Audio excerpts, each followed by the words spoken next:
So first I just want to show you guys some different projects that I've worked on as a student. I've always been someone that could never do anything simple, ever.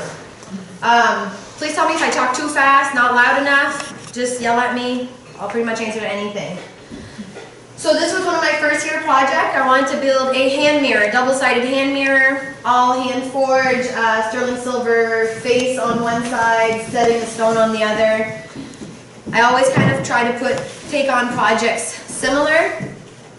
These are some of the necklaces that I have built as a student. So this is all student work. I always played a lot with contrast and trying to find how I can make them go together properly and at the same time get people's reaction on what I was doing. So a lot of stone settings, a lot of texture, different images, different inspirations. Some of them I'll kind of go in a little bit more where the inspiration comes from. Some rings. I've done a little bit of, I do a lot of carving actually now. Some wax forming, just completely building from scratch. I've worked with gold, with diamonds. I've made engagement rings. A little bit of everything. It's challenging to come up with these things sometimes, and when someone comes up to you for the first time and they say, hey, can you make me a wedding ring? Right? Your head's like, yes! And then you go, oh shit, why did I say yes? Like, now I gotta build it. And they want gold, and they want diamonds, and I'm used to working with silver, and I can melt it down when I break it. And gold costs so much more, and diamonds. So this was my first big project, was the rings that you see on the top corner. These are very close friends of mine. Another pet peeve of mine is when people say, do whatever you want, I trust you.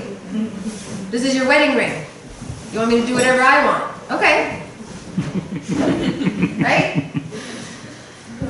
I've experienced problems with carving in the gold, like carving to cast it out of the gold. Post-scan actually lost both my packages separately. They got in the day before the wedding. I actually had to call Kristen Cooper because I had to mail them here to Fredericton while I was in Quebec, and she had to clean them up for me so that we could get them married with the rings, and it's interesting. When we got into silversmithing, I wanted to build a heart. A wine vessel, so this is one of my projects again as a student.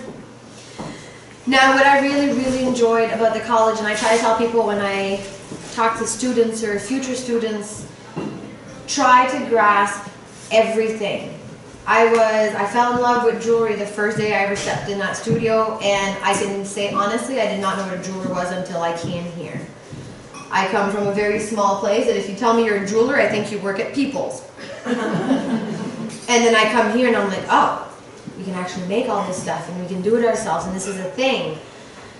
And I always try to take as many classes as I could that weren't completely jewelry related, but to translate it into my own thing. So this is a class Brigitte was given when I was a student about alternate materials. So that corset is made with garbage bags and recycled wire.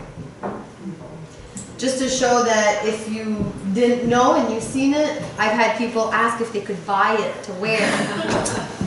And I had to explain to them that this was literally garbage bags. Like, it's not going to work. So definitely take in everything. Try to go into different studios and see how you can make it work for your studio. I took knitting classes. If anybody here knows me, I have like the patience of none. And I can't knit a square because it ends up with like 3 and then I end up with 20 and I don't know how I got there. But I took a knitting class and I knitted a metal corset. So it's about really experimenting, about pushing yourself. How can you make it into your own studio and how can you be different? Because when you have tunnel vision, we all do. We get into our studio, we sit at our desk and all we see is metal, or if you're in photography, that's all you see. It's good to step away and look at other techniques that you don't think apply to you, and then try to bring it in. I graduated in 2004, the only one looking at the camera, it's like my perfect picture. Don't know how that happened. I graduated in 2010, a few months before me and my husband now bought our first house. This is where it gets interesting. Bought our first beautiful house in Burke's Corner, on the side of a river. 10-10-10, October 10th, 2010, I finally registered my business officially. Unforgotten Metal Art is my business name. I've been in business now for over 7 years. I registered it on the 10th of October. I started building my shop that I had saved every single penny. I worked at Tim Hortons and all my tips were going for my shop. And I started building my shop at the end of November. And we had the whole shell of my shop finally built. I was getting ready to get the electrician in the week after so that I could start building what I wanted to. And I had this dream about building vessels and urns and trophies and big pieces. So I needed a very big shop. I have a 14 by 24 building. And the week after my shop was built, I was in the flash flood in Burt's Corner. So December 12th, 2010, I saw my shop literally, no word of a lie, float away into my neighbor's yard. That's not considering the fact that my house had 2 feet of water into it. I got rescued by a boat at 5 o'clock in the morning. And my car, that was 6 months old, first new car, went underwater. This is something you can't plan on. You can do whatever you want. It doesn't go away. It just doesn't. I moved in with my in-laws, which live in Lincoln. And as soon as we had a chance, we had to start getting back into our house and strip it, gut it, all down to the studs, as you can see some of the pictures, so that mold doesn't set in. Now, take in consideration that this was the month of December. It's cold. When you start losing everything like this, you can't afford for your pipes to bust on top of it. So we had to have heater. My power bills for the first 5 months were all over $1,500. Now there's no such thing as flood insurance. Ta-da! Found that out the hard way. We did get some help from the province to finalize our house a little bit so that it was livable. So we did so. My shop took completely the back burner because obviously I need a place to live first. So we started rebuilding our lives, but I also had to get ready for a show. As a student, I had won a show at Gallery 78, huge honor. I had big, big plans for this. I don't have a shop and I don't have a house. So without knowing about this whole flood is when Brigitte approached me and asked if I'd be interested in working at the college. And I remember actually coming into college the day of my interview with like knee-high rubber boots and like probably my father-in-law's clothes because that's what I could find. And I walked into the college and Brigitte looked at me like, are you kidding me right now? You're here for a job? And then I explained to her the situation and I got the job, so good sign. But while I was working here, I was able to use the studio and I was able to build my show. Now, it's still very challenging when you're not in your own space and you're sharing the space with other people, and I wasn't a student anymore. And because we lived in Burt's Corner and we were down to one vehicle after this, I would come in at 6 o'clock in the morning when the doors would unlock, and I would stay up until they would kick me out at night. And I did that every single day. That's the only way I could get my work done and also get my work for the show done. I also taught evening classes all at the same time. I've been teaching music classes now since 2010, if I'm not mistaken. And I do it because I absolutely love the students. I love coming in and talking to the students and teaching them because you'll soon realize that you learn so much more by teaching. Things that you think you know and someone asks you a question and then it registers, you're like, ah, now I know why Brigitte said that. Where before it made no sense. So again, it's all about broadening your horizon. Now, little fun fact about after all this, and there's more challenges that we kind of came across, I kind of took on a word slogan. So everybody here, can you guys tell me what this word is? Thank you. Now. More enthusiasm, please. Yeah, come on. Running on 2 hours, gotta help me out here.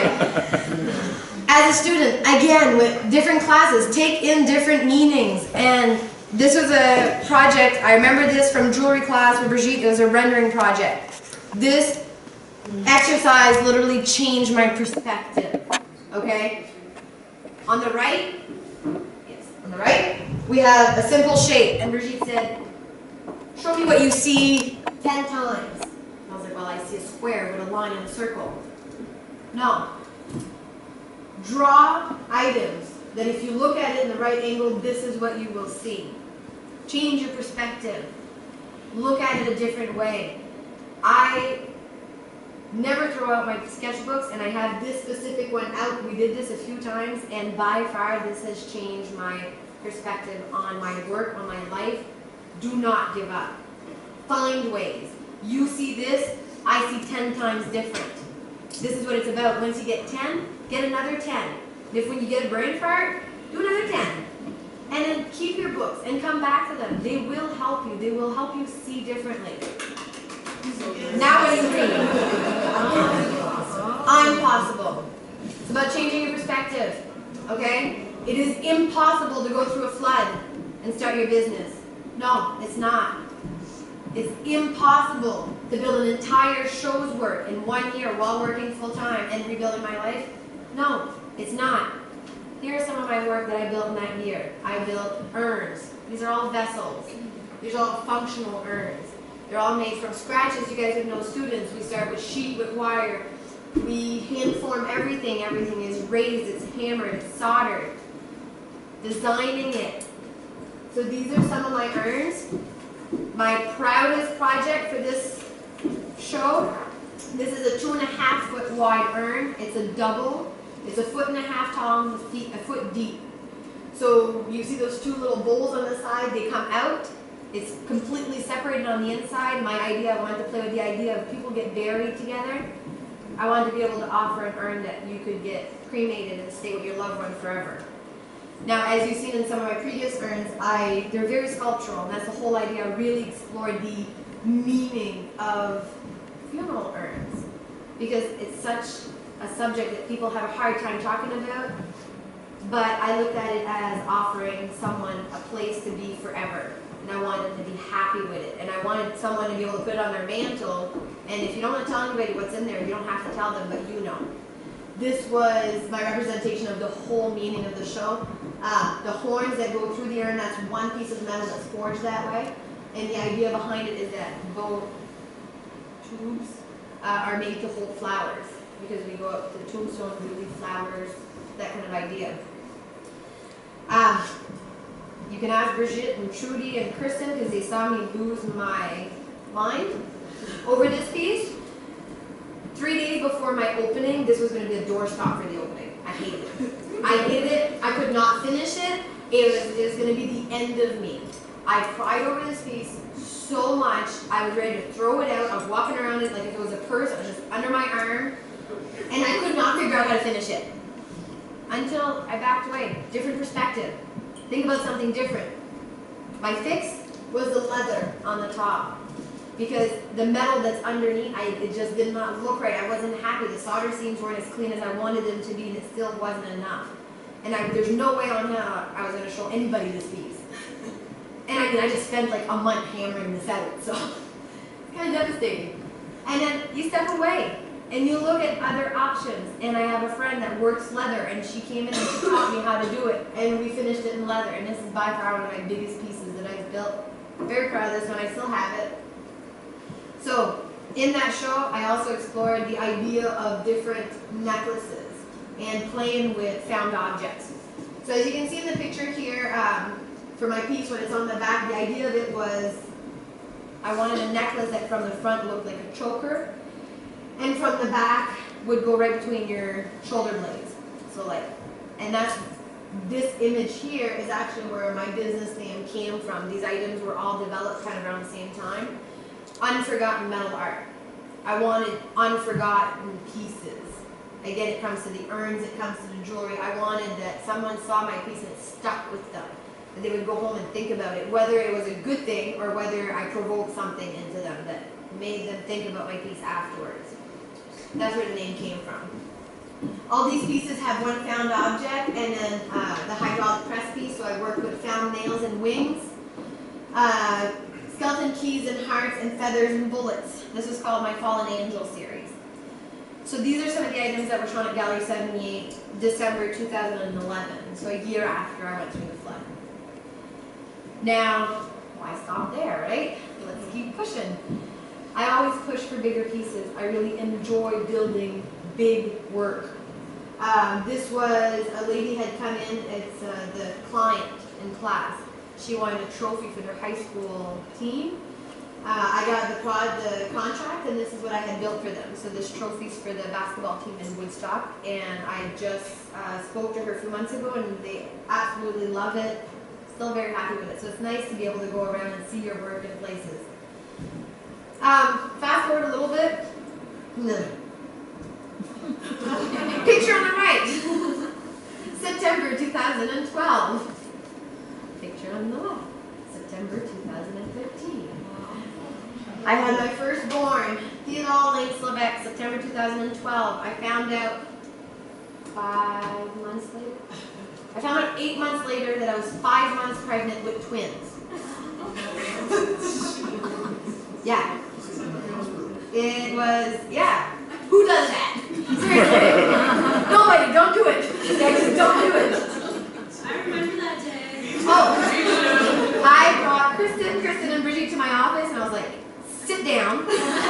Don't judge me on what I'm going to say. I literally went, so I was talking to my husband on the phone, and I was like, something's wrong with me. I'm hormonal, I'm moody. He was like, you have a baby. You went back to work 3 months later. Like, Your milk was coming down. no, and I was breastfeeding, and all of a sudden, I was like a cow. And all of a sudden, no milk. I was like, something's wrong with me. Like, I'm losing it. I'm tired. I don't know. I felt like ripping my husband's head off most days, which usually is less amount of time, so something was wrong. And because, like I said, when I had Theo, I stayed home for the first 3 months. I came back to work as a technician. I wanted my husband to be able to enjoy paternity leave.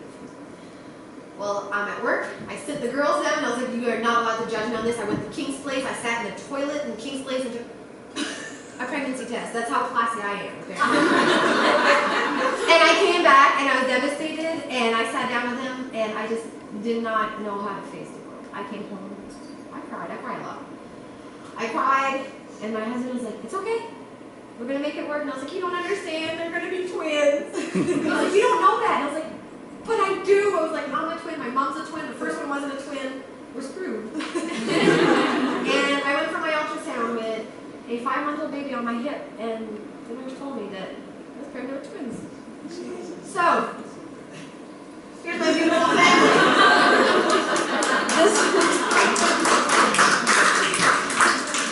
This really sums us up. We love having fun. We always push. I love being with my kids. I would not change it. The first 2 years were horrible. I will not lie. Absolutely horrible. And it got better. And I would not change it now. It is the most amazing thing ever. Now, being home with Theo, came back to work, had to get off work again because I was high-risk pregnancy, had to live with my in-laws again. I don't know how she still puts up with me. I had to have my father-in-law take me out of the lazy boy because I was too big to physically get out anymore. I wasn't allowed to take care of my baby because I couldn't pick him up where I was pregnant with twins. Twins were born. I took 1 year off with them, and at the end of that year, all while being pregnant, I would work a little bit on my trade, but okay, let's be honest, 3 babies at home, not much was getting done. But at the end, I wanted to get back into my trade. I missed it. I miss making jewelry. So I went to see CBDC. This is something, if anybody has any questions about different programs, don't hesitate in asking around. Look around. There's a lot of programs to help you guys out. It's not easy. It is not easy. I have a full-blown meltdown about once every 2 weeks. Like full-blown meltdown. I'm done. I'm not doing this anymore. I'm going to go work at Walmart because I can't look at anything anymore. And then I get over it. Okay, this is the reality of it. It is. And I'm not exaggerating. If my husband was here, he would tell you. And he keeps asking me just my time of the month. And I'm like, it's twice a month. No. This has nothing to do with it. But I went to CBDC. CBDC had an amazing program. So it's the SEB, Supplement Employment Benefit Program. So what it is I had to guarantee them 35 hours a week, minimum. And they would give me some wages so that I knew I had some income coming. I have 3 kids. Anybody have kids? Okay. Daycare, is it cheap? Okay. So I couldn't afford to put my kids into daycare. and work. So I didn't put my kids into daycare. I watched my kids from 8 to 5 when my husband went to work, and I worked from 5 on, and I worked weekends when my husband watched the kids. We did that for an entire year because I had to guarantee my hours. I had to make sure my line would get out. I'm going to show you some of the work that came out from that year. I got really big into trophies. Women in film and television, I still do this one yearly. So again, I mix a lot of the textures. I like playing with different thicknesses, different heights, different materials. I started experimenting with plexi, wood, everything. You gotta be fresh, you gotta stand out. Nobody wants what's already out there. So find a way to be that different person. Middle one here is philanthropy. The first year I got the Philanthropy in Action Award contract. My husband's a woodworker, which is a very big bonus, by the way. But for this one, I said, I want to do it. I want to see if I can do the wood too. I just give it a try. Pretty proud of myself. The middle one's mine. And this trophy here, my husband built the base because that was too complicated.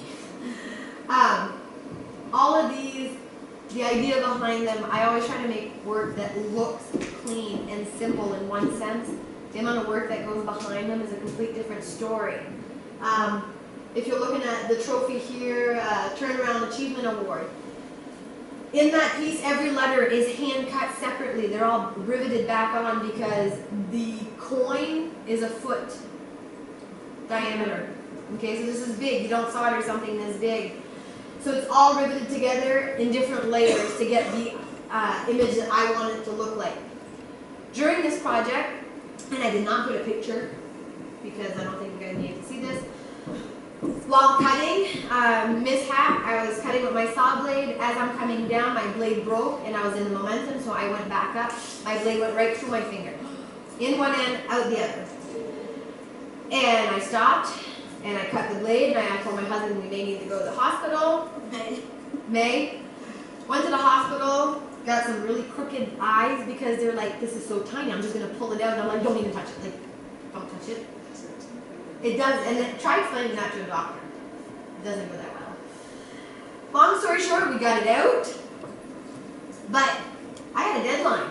That trophy was due 3 days later. Do you think you can stay home and say, I'm sorry, you can't get your trophy for your ceremony because I put a blade through my finger? No, you push through it. And that is the reality of it again. Philanthropy, second year, they had 2 winners.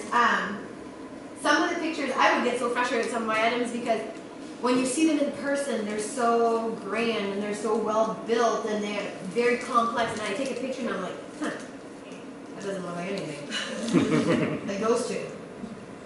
They actually look really cool in person, I promise. This is a very bad resolution, I apologize. I did the IPAC trophy here for Fredericton. I'm going to show you a little twist that I did on this one afterwards for a different company that wanted something similar. So the flower itself is all hand-forged metal, it's hand-painted, and then we've been experimenting on different ways on how to seal metal with the paint on them. And we were able to create this, so it's the violet to represent New Brunswick. This here is 3 feet wide by 2 feet tall. I had a bank approach me, wanted to mix the New Brunswick flag with the Acadian flag. So this is what I built with it. Again, it's all about layers, it's about standing out, it's about being different, it's about doing it affordably also. Once you go in business and you go on your own, you're going to realize that life is not fair. You want to build these things, they don't always have the budget. Or they tell you they don't have the budget, but they want the moon. And you have to be able to stand your ground sometimes and walk away, and other times you have to bend. And I'll be honest, most times you have to bend because we feel our work, and I'm not saying we're wrong, our work is worth a lot more. But if you want to get out there, you have to start somewhere. And sometimes you have to be able to, okay, what's your budget? Perfect. I'll give you a couple of examples of what I can do. And typically what I'll do is I'll have a couple of examples and then I have a higher priced item that I'll say, but if you were willing to bend your budget, this is what I can build you. Most times, they do go for the higher end piece. But they want to know that you are willing to put the work at the price that they need. Okay, it's about respect. It's about, that's how business works. You need to respect your customers, and these are your customers. They tell you to have a budget, don't just turn around. Even if you don't want to do the job, make a proposal. If they don't take it, at least they'll come back to you next time they have a job. They're going to give you another chance. Maybe you'll take that one. This is a big project I did a few years ago for NB Power. NB Power wanted to build maple leaves. One maple leaf for every person that passed away on the job since NB Power has been opened. These got mounted on a really nice board afterwards. All the names were there. So I built 25 of these life-size maple leaves, hand-painted, all etched. NB Power gave me 2 weeks to do this. We had talked about it for about a year, and they kept saying, I don't know, I don't know, I don't know. They called me and like, we got the approval. We need it in 2 weeks. Can you do it? The things I want to say to you right now are but when am I going to get the chance to get my work out there again? And they did have the budget, but they didn't have the time. So 14 days straight, that's all I did was etch into these leaves and cut them and file them and paint them. And this is when I started a journal actually in my shop about different experiences that I've had. I went to this opening ceremony. It was very emotional. It was very nice to say that I was part. I built something that these people came. They have family that passed away on the job. And I mean, it's not always what we think. NB Power has 21 people. There's 21 people that passed away since NB Power has been open. I mean, that's actually quite amazing considering what the job is. And a few of these people are car accidents on their way to work. But NB Power still stepped up and said, you were on our clock. We take it. You know, it's on us. It was amazing to be able to build something like this, to represent that. And I remember, again with the crying, okay? I'm in my shop and I'm like, my hands hurt and I can't do this anymore and I only got 10 more to do. And I'm like, here I am whining. And I'm doing something that represents people that are not here today. They don't have a chance to whine. But suck it up. Do your work. So this was one of my big projects. More trophies. Philanthropy award this year. CBDC's award this year. Now, when I go to my customers, I always have a big album of all my work. By seeing some of my previous work, sometimes they want similar. So as you can see, the maple leaf from NB Power, they absolutely loved it. Plus, CBDC's logo is a maple leaf. So they wanted kind of a new twist on the maple leaf. So it's a raised bowl with the copper leaf soldered on and painted on the wooden base. This one here was another CBDC award, but it's the New Brunswick branch. They wanted their logo, and sometimes people will bring you items, and you kind of want to rip your hair out. They brought me their logo, which is this little tiny black blotch of stuff that's down there, and they said, can you build us a trophy with this? Yes, but I don't want to. Like, I don't want to put my name on it. Make it your own. Yeah. Okay? They said, make our logo. This still looks like their logo in most angles. Other angles, it looks really cool. And sell it to them. Okay? I was big on building things and finding a meaning as I'm building. You will not figure it all out as you go. But we're all artists. It will make sense. It will fall into place. So this one, for example, this is to represent entrepreneurs of New Brunswick, the 2 entrepreneurs of New Brunswick every year that win this magnificent award. The idea behind it afterwards is those wind decorations that turn with the wind. That's where the inspiration came from. Why? I'm an entrepreneur. You gotta be flexible. You gotta blend in, you gotta make it work. If it's windy, you gotta adapt. If it snows, you gotta adapt. That's just the way it is. So that's the idea behind that, and I sold it to them, and they absolutely loved it. I built cufflinks for the government. The government approached me, asked me to build some cufflinks. They said, we want wood cufflinks out of sterling silver. Perfect. This was my example that I modeled for them. These cufflinks were meant to go to commissioners when our province meets new commissioners. They absolutely loved them. The first pair was gifted to Justin Trudeau. These are things you can't plan either. But life has this way of everything does fall into place. 3 days before I found out Justin Trudeau was getting a pair of my cufflinks, I had one of those major meltdowns. Like, this was probably my biggest meltdown.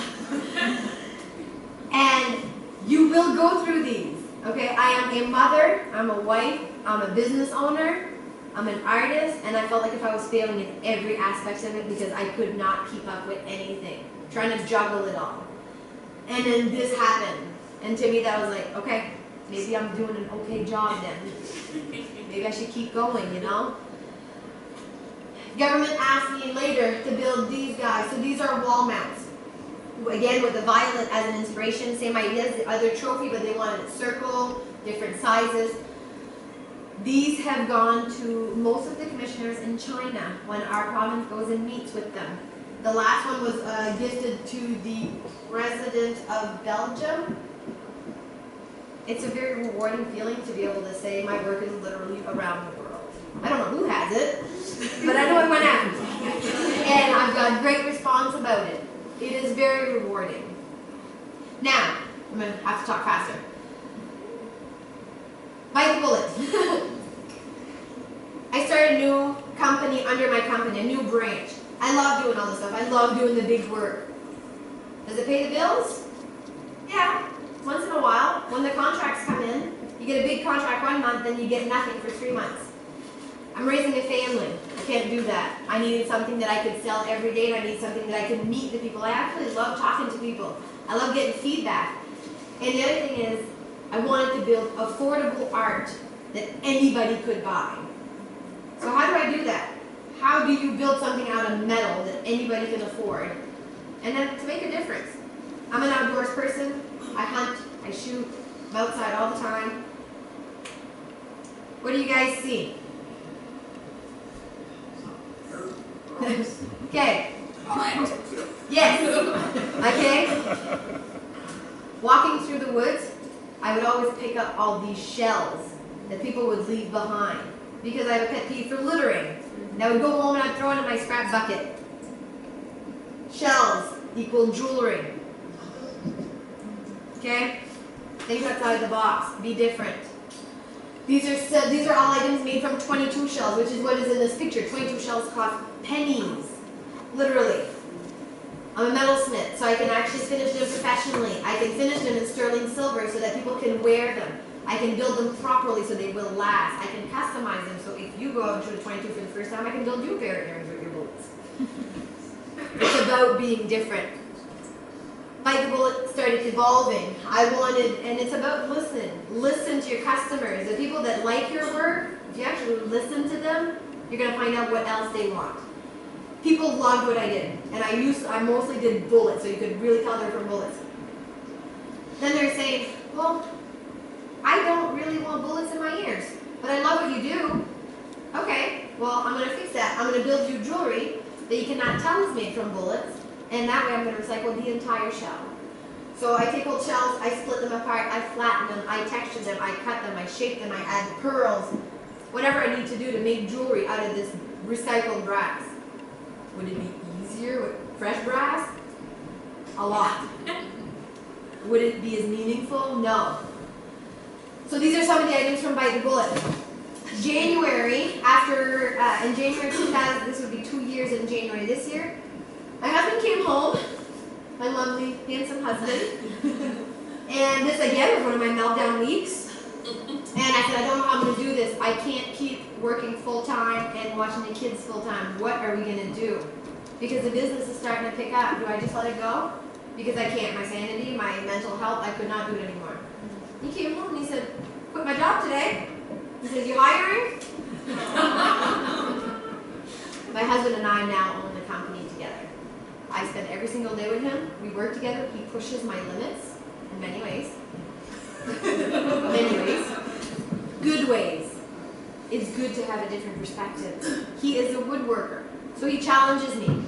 Why do you do it this way? Why wouldn't you do it this way? And in my head, I'm like, you don't know what you're talking about, but you do have a point. Let me try it out, you know? Listen to people. So, he now takes my pictures. My husband's a cabinet maker. Beautiful booth, very accessible. Craig taught me one thing in business. Well, he taught me a lot of things. But I remember coming in business, and Craig said we had a budget. We had to budget our workshop, okay? How much is it going to cost for your workshop entirely? We all sit down. We're all proud that we did our homework, and Craig says, anybody think about their cupboards? And everybody's like, no? We just assume they all came with the shop, I guess. He said, unless you're sleeping with the cabinet maker, you're shit out of luck. I picked the right one.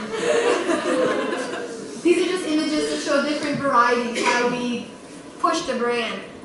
I literally have over 75 different models right now in Invite the Bullet. I have probably about another 20 to 25 that are in prototype and many more in the sketch. The main reason why they're not out is because I didn't have time to build them yet, to take them out. This is a line that has no limits. This is something nobody is doing right now. This is what you guys have to find. You have to find something that will make you stand out.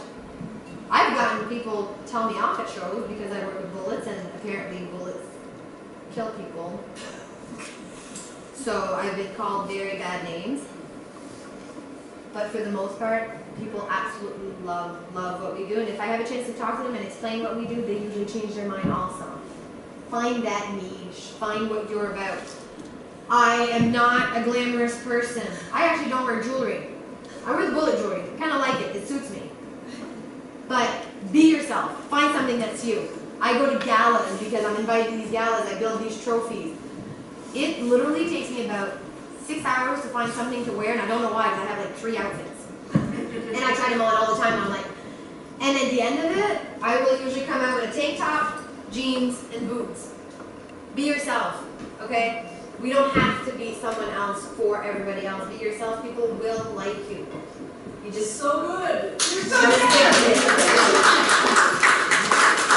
I swear I'm almost done. I only got like 3 slides. Other items that we've done, I meet interesting people all the time. The Striker Cup. This is a Miramichi huge fishing tournament. Oh, you make stuff out of bullets. We love it. Can you make us a belt buckle? Sure. Yeah, I think I can do that. Next month? Sure, let's do that.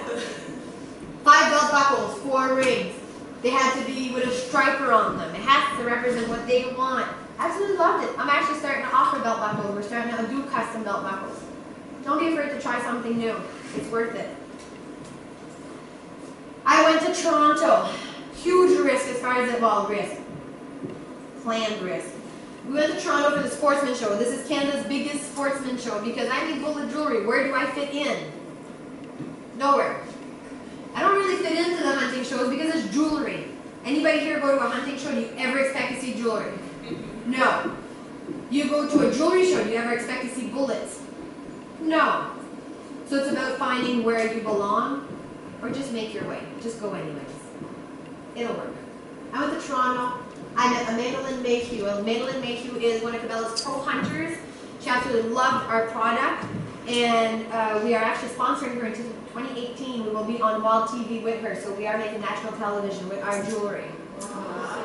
This is a ring I built her. She's a pro bear hunter. This is her wearing the ring. I built many pieces for her. We're in the works right now of what's coming up for next year. Now, a little twist on bullet jewelry. I met this woman. Her father passed away 10 years ago. He was Navy. He got a 21 gun salute.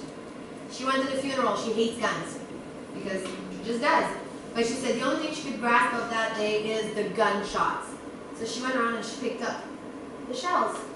She met me last Christmas. She says, I don't know why I kept these, but I did. And she said, now I know.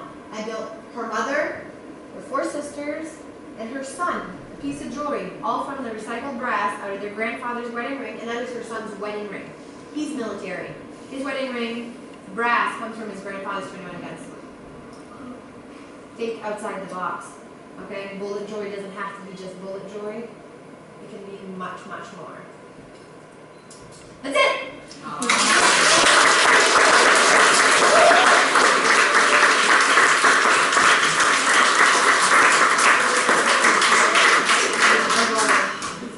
Were you nervous before this? Yes. Okay, little acote. I was up till 2 o'clock in the morning because I have a family. And I had to build jewelry. I am in 2 shows this weekend. I had a top today. In the last 2 days, I have built 76 pairs of earrings, 12 rings, 20 pendants, 10 tie bars, and I'm still going home because I need to build more, and I still don't have enough stock for these 2 shows. This is the reality of owning your business. I was up till 2 getting this stuff ready, and I was up at 5 because I got to get my kids ready for school. I never want to hear it first or second you're whining again. I will send you pictures of my hands, and I'm not exaggerating when I say, like right now, for example, my skin is so thin on all of my fingers that yesterday I had to put Band-Aids so that the blood would seep through. This is what it is. This is what you're signing up for. Have fun. Okay. KiKi, thank you very much. Really